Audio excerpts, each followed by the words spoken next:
오늘 하나님의 말씀 보겠습니다. 하나님의 말씀은 로마서 3장 23절에서 24절 그리고 29절에서 31절 두 군데의 말씀을 함께 읽겠습니다. 로마서 3장 23절에서 24절을 먼저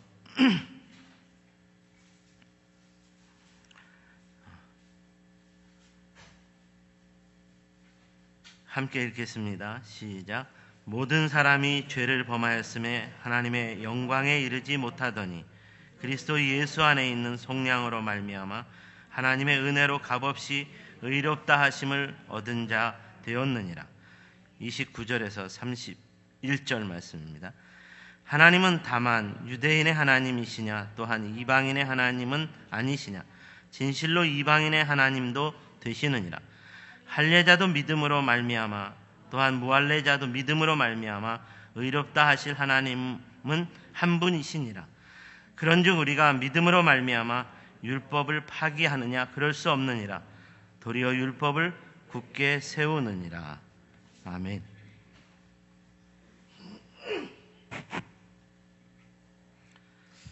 네, 오늘은 영혼의 게임 체인저라는 제목으로 말씀의 은혜를 함께 나누고자 합니다. 우리나라의 프로야구 시즌은 4월부터 10월까지 이어집니다. 시즌이 끝나고 나서 11월부터 이듬해 3월까지는 비시즌이라고 부릅니다. 이 비시즌 기간에는 부상당한 선수들은 재활치료를 하고 시즌 중에 선수들이 부족했던 체력을 보완하기도 하고 새로운 기술을 연마하면서 다음 시즌을 준비합니다. 그런데 선수가 아닌 이 구단을 운영하는 프런트들은 시즌보다 비시즌 때가 더 분주하고 바쁩니다. 프런트가 하는 일은 이 비시즌 기간 중에 자기 구단의 약점을 보완하는 일에 힘을 쏟습니다. 구단의 약점이 있으면 우승 전력에서 멀어질 수밖에 없기 때문에 이런 약점을 보완하기 위해 자유계약으로 풀린 선수들을 거액을 주고 데려오기도 하고 트레이드를 통해서 잉여 자원을 타 구단의 잉여 자원과 교환하는 협상을 벌이기도 합니다. 이렇게 구단의 약점을 잘 보완하면서 다음 시즌에 우승 전력을 갖출 수 있게 만듭니다. 구단의 전력 상승을 가져다줄 선수를 영입하는 과정에서 이 선수가 실제로 팀의 승리를 위해 자기 역할을 다해준다면 우승할 수 있다고 생각하는 선수를 가리켜 게임 체인저라고 부릅니다. 그러니까 게임 체인저는 게임의 판세를 완전히 바꾸어 줄 수 있는 능력 있는 선수라는 말입니다. 스포츠 경기에서만 게임 체인저가 필요로 하는 것은 아닙니다. 산업체 전반에 걸쳐서도 이 게임 체인저를 필요로 합니다. 자동차 산업을 예를 들어보면 오늘날 경유와 휘발유를 연료로 하는 자동차 산업을 레드오션에 이르렀다 이렇게 말합니다. 레드오션은 너무 경쟁이 치열하고 더 이상 확장할 수 없는 포화 상태에 이른 것을 말합니다. 경유와 휘발유를 연료로 하는 자동차 산업은 환경과 기후 오염이 너무나 심각하게 위협을 하고 위협받고 있고 또 자동차 회사들 간의 경쟁이 너무나 치열한 이 블루오션의 상황이 되어서 저탄소 저비용의 새로운 대체 연료로 운행되는 첨단 자동차 산업의 개발로 도전을 받게 되었습니다. 이런 자동차 산업에서 획기적인 게임 체인저가 등장하게 되었습니다. 그것은 바로 전기차와 수소차입니다. 전기차와 수소차를 대량 생산하여 친환경적인 자동차 산업으로 게임 체인저를 도모하려는 것이 현재 선진국 자동차 산업의 동향입니다. 이런 게임 체인저로서의 역할이 단순히 인간의 생존과 번영 또 인간의 오락과 스포츠 분야에서만 존재하는 것은 아닙니다. 우리 인간의 영혼의 문제에서도 게임 체인저가 등장했기 때문입니다. 우리 인간의 영혼이 사단의 죄에 속하여 멸망으로 끌려가는 것을 막아주고 영생과 구원을 얻도록 방향을 전환시켜주는 영혼의 게임 체인저이신 예수님께서 등장하셨기 때문입니다. 오늘은 이런 차원에서 영혼의 게임 체인저라는 주제로 예수님에 대한 말씀을 묵상해 보고자 합니다. 오늘 말씀은 사도 바울이 모든 인간을 위한 영혼의 게임 체인저로 등장하신 예수님의 구원론을 증거하고 있습니다. 그렇다면 우리 예수님은 어떻게 영혼의 게임 체인저로 등장하시게 되었을까요? 이에 대해 오늘 본문 23절과 24절 말씀은 모든 사람이 죄를 범하였음에 하나님의 영광에 이르지 못하더니 그리스도 예수 안에 있는 속량으로 말미암아 하나님의 은혜로 값없이 의롭다 하심을 얻은 자 되었느니라. 이 말씀은 요한복음 3장 16절 말씀과 동일한 예수 그리스도로 말미암은 구원론을 전해주는 말씀입니다. 하나님이 세상을 이처럼 사랑하사 독생자를 주셨으니 이는 저를 믿는 자마다 멸망하지 않고 영생을 얻게 하려 하심이라. 모든 인간이 죄로 인하여 하나님의 영광의 구원에 동참할 수 없는 멸망의 상태에 이르게 되자 사랑과 긍휼이 많으신 하나님께서 자기의 독생자 예수를 모든 인간의 죄를 대속하는 십자가의 희생제물로 삼으셨고 이로 인하여 모든 인간이 죄로부터 속량받을 수 있는 은혜를 베풀어 주셨기 때문에 이런 예수를 그리스도로 믿는 모든 자마다 멸망하지 않고 영생을 얻게 해주셨다는 게임 체인저로서의 예수 그리스도의 복음을 함축하는 말씀입니다.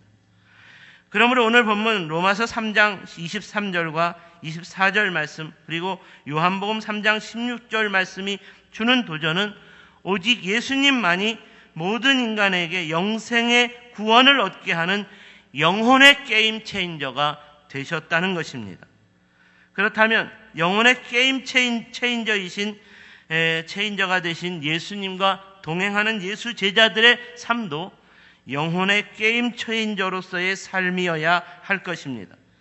그렇다면 영혼의 게임 체인저가 되어야 하는 예수 제자로서의 삶은 구체적으로 어떤 삶이어야 할까요? 오늘은 이에 대해 두 가지 또 주제로 말씀을 묵상해 보기를 원합니다. 그 첫 번째로 예수님의 말씀을 먼저 듣고 깨달은 자로서 순종하는 삶이어야 합니다.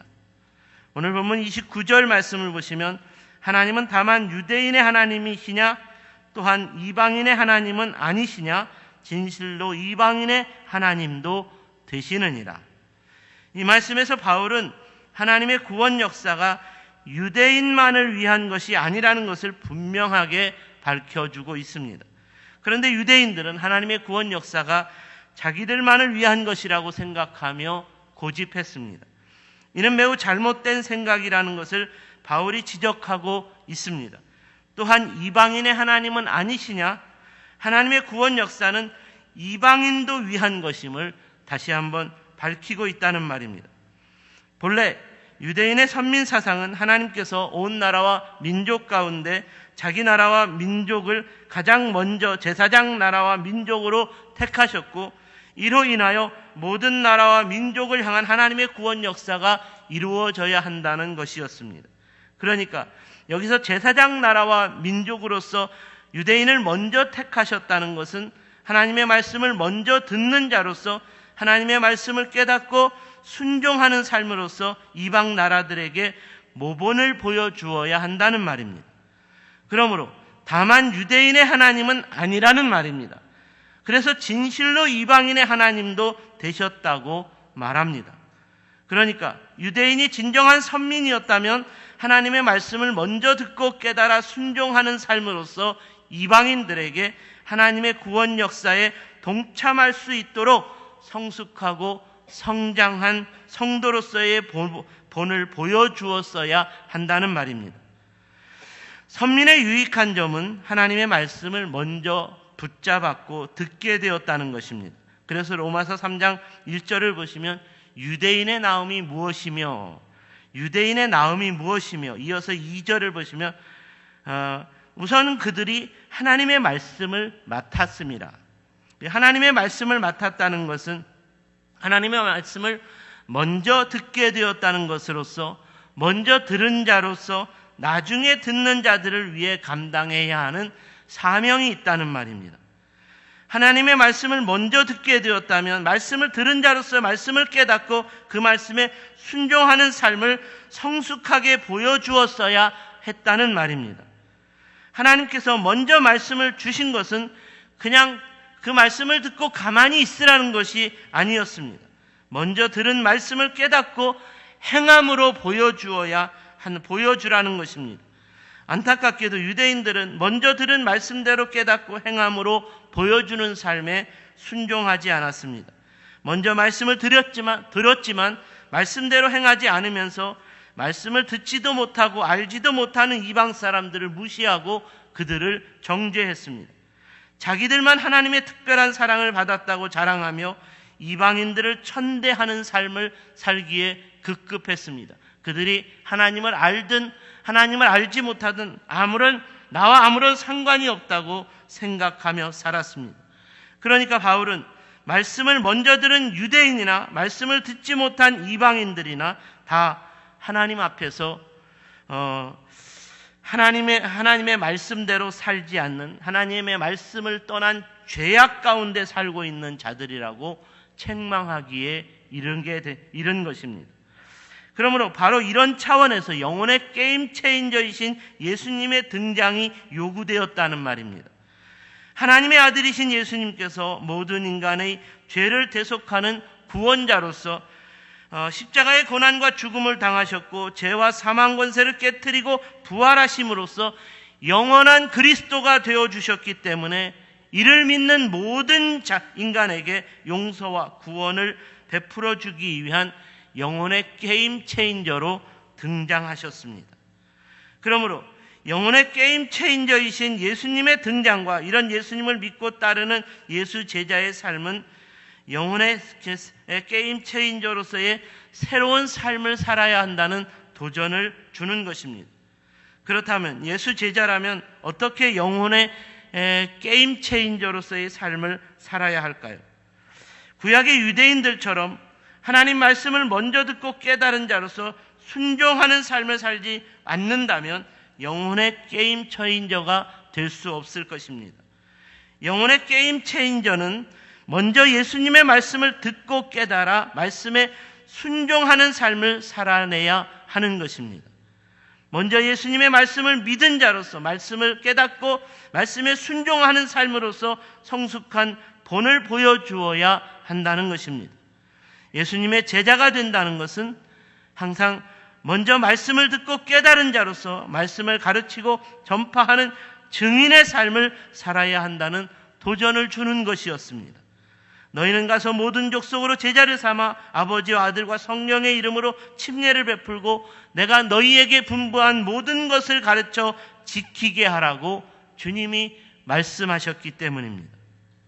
먼저 말씀을 듣고 깨달은 자라면 모든 인간을 제자 삼기 위한 영혼의 게임 체인저가 되어야 한다는 말입니다. 저는 오늘날 교회가 계속 침체하고 있는 것은 그러므로 바로 이런 먼저 말씀을 듣고 깨달은 자들이 말씀에 순종하는 삶을 온전히 살아내지 못하기 때문이라고 생각되었습니다. 신앙생활을 수십 년 하면 무엇합니까?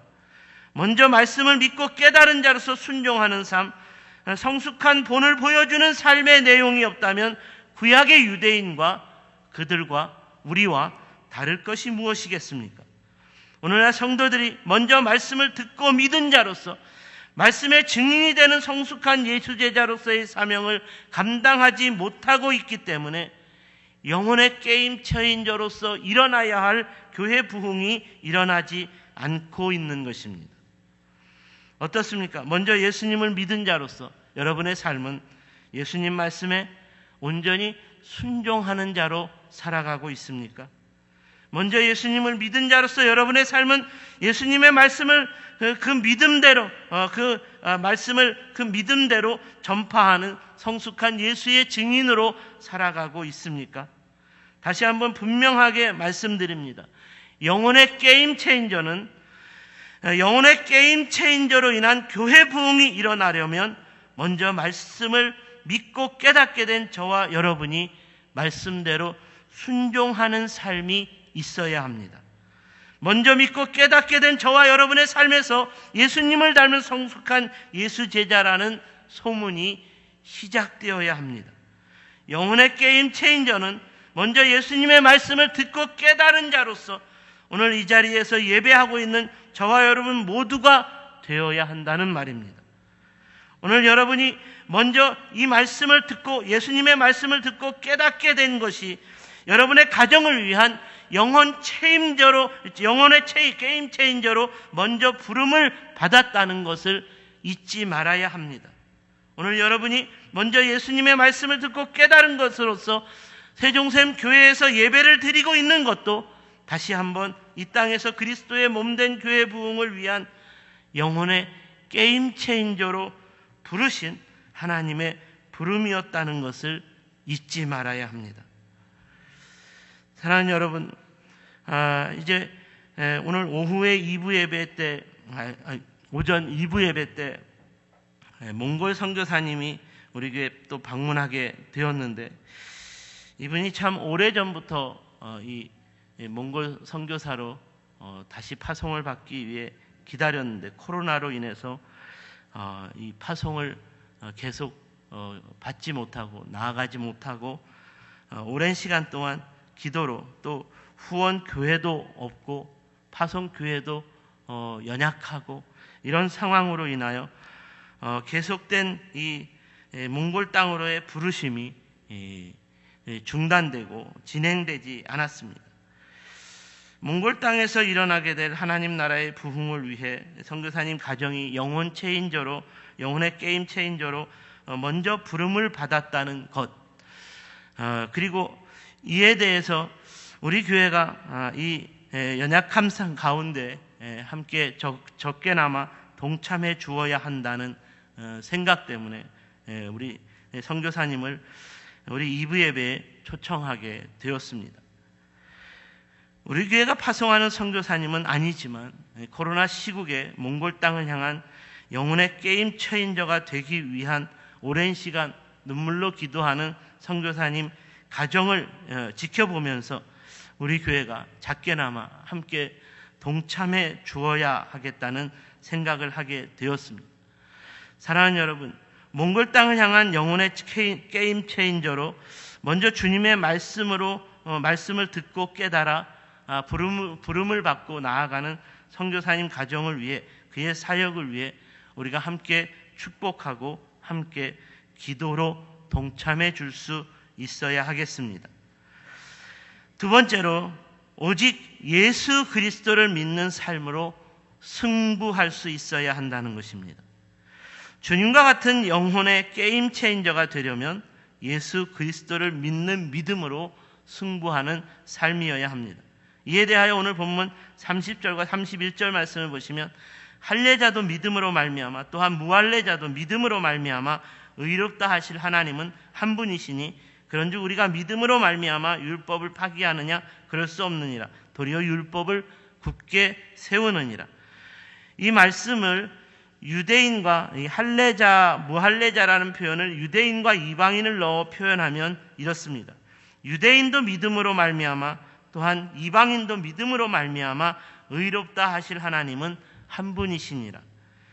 본문에서 바울은 모든 인간이 의롭게 될 수 있는 하나님의 나라를 위한 영혼 게임 체인저는 오직 예수 그리스도를 믿는 사람들이라고 말합니다.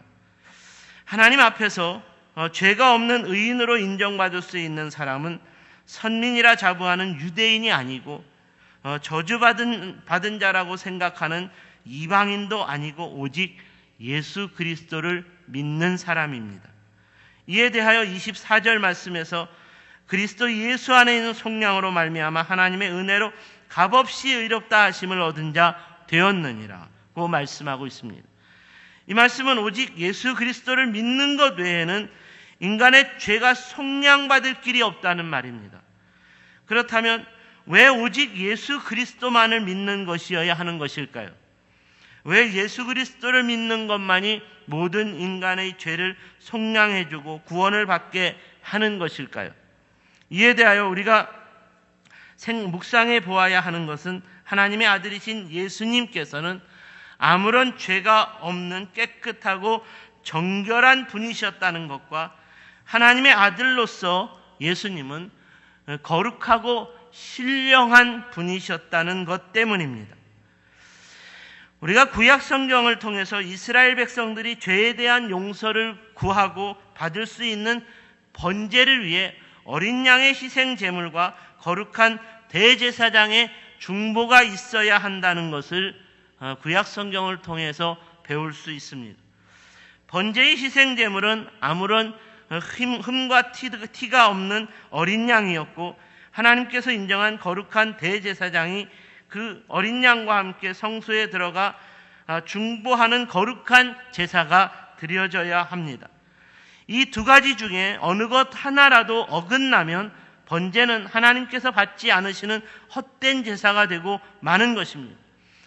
혹 희생제물이 되어야 할 깨끗한 어린 양이 아니거나 성소에 들어가야 하는 대제사장이 거룩하지 않다면 전능자의 분노가 성소에 임하게 되고 대제사장이라 할지라도 죽음을 당하게 될 것이라고 경고하고 있습니다. 그러므로 하나님 앞에서 드려지는 희생제물은 언제나 흠과 티가 없는 깨끗한 것이어야 하고 이로 인하여 거룩하신 하나님께 거룩한 예배가 드려져야 한다는 것입니다. 죄가 전혀 없는 하나님의 아들이신 예수님께서 이 땅에 오셔서 모든 인간의 죄를 대속하는 희생제물이 되셨다는 것과 죄와 사망의 권세를 깨뜨리고 부활의 주가 되심으로써 하나님과 인간 사이에 영원한 중보자가 되셨다는 것은 바로 이러한 구약의 정결한 제물과 거룩한 예배자로서 너무나 완벽한 조건을 갖추셨다는 것이고 이렇게 완전한 예수 그리스도로 말미암은 거룩한 제사와 중보 사역을 통하여 우리 인간이 용서와 죄의 용서와 구원을 얻을 수 있게 되었다는 말입니다. 그러므로 오직 예수께서 그리스도가 되신 것을 믿는 사람만이 영혼의 게임 체인저가 될 수 있다는 것입니다. 만약 예수께서 그리스도가 되신 것을 믿지 않는다면 모든 인간에 대한 죄 용서와 구원을 믿지 않는 것이기 때문에 영혼의 게임 체인저가 될 수 없습니다. 어떻습니까? 오늘 여러분은 예수께서 그리스도가 되신 것을, 여러분의 그리스도가 되신 것을 믿으십니까? 오직 이 믿음을 붙들어야 이 시대의 영혼들을 향한 게임 체인저가 될 수 있습니다. 참으로 안타깝게 생각되는 것은 오늘날 교회가 그런데 이 믿음에서 흔들리고 있습니다. 성도들이 이 믿음을 점점 떠나고 있습니다. 성도들이 이 믿음에서 점점 무감각해져 가고 있습니다. 오직 예수 그리스도를 믿는 믿음을 잃어버린다면 영혼의 게임 체인저가 없는 것이기 때문에 더 이상 교회 부흥은 일어날 수 없을 것입니다. 오늘날처럼 다원화된 세상은 이런 믿음을 주장하고 고집하면 안 된다고 말합니다. 그래서 오늘날의 교회와 성도들도 오직 예수 그리스도의 믿음을 강조하며 그것을 전하기를 꺼려합니다. 점점 예수 그리스도의 복음만이 길이요 진리요 생명이라는 말을 전하기를 꺼려합니다. 그러나 주님은 분명하게 말씀하셨습니다. 내가 곧 길이요 진리요 생명이니 나로 말미암지 않고는 아버지께로 올 자가 없느니라. 여러분은 오늘 어떻게 생각하십니까? 정말 오직 예수 그리스도의 복음을 믿는 믿음이 아니어도 이 세상을 살아가는데 상관없다고 생각하십니까? 정말 이런 생각이라면 더 이상 우리 시대의 영혼의 게임 체인저는 더 이상 요구받지 않을 것입니다. 정말 이런 생각이라면 더 이상 이 땅에서 교회도 존재할 필요가 없을 것입니다. 정말 이런 생각에 동조한다면 저와 여러분의 세종샘 교회도 언젠가는 사라지게 될 것입니다. 교회가 존재해야 하는 이유는 가난한 사람을 도와주고 그들을 구제하기 위한 것이 아닙니다. 코로나19로 우리 교회 설교 동영상이 공개되면서 저에게 무조건 도와달라는 전화가 많이 옵니다. 교회가 가난한 사람을 도와주어야 하는 것이 아니냐고, 설교에서 그런 얘기를 들었다고, 이런저런 이유로 자기가 어려우니까 무조건 도와달라고 계좌번호를 보냅니다. 어떤 분은 막무가내로 때를 씁니다. 교회가 가난한 이웃을 위해 구제하고 선행하고 봉사해야 하는 것은 맞습니다. 제가 그렇게 설교했습니다. 그래서 우리 교회는 앞으로도 최선을 다해 그렇게 할 것입니다. 하지만 이렇게 가난한 이웃을 위해 구제하고 선행하고 봉사하는 것이 교회의 존재 이유는 아닙니다. 우리 예수님께서도 교회가 존재해야 하는 이유는 가난하고 연약한 자들, 고아와 과부와 소외된 자들에게 그리스도의 복음이 전파되어야 하기 때문이라고 말씀하셨습니다. 저와 여러분이 오직 예수 그리스도의 복음을 믿음으로 인하여 믿지 않는 자들에게 영혼의 게임 체인저가 되어주는 것으로서 교회 부흥이 일어나야 하는 것이고, 교회가 존재해야 되는 것, 가장 중요한 이유라는 말입니다. 사랑하는 여러분, 오늘 이후부터 오늘 오직 예수 그리스도를 믿음으로써 믿지 않는 영혼들에게 게임 체인저가 되어야 하는 성도로서의 삶을 살아갈 것을 다시 한번 결단하십시오. 오직 예수 그리스도를 믿는 믿음을 붙드는 삶만이 영혼의 게임 체인저로 인한 교회 부흥을 다시 일으킬 수 있다는 것을 명심하십시오. 그러므로 오직 예수 그리스도의 믿음으로 믿지 않는 세상과 승부하는 영혼 게임 체인저로서의 거룩하고 성숙한 삶을 계속 살아갈 수 있게 되기를 주님의 이름으로 축원합니다. 기도하겠습니다.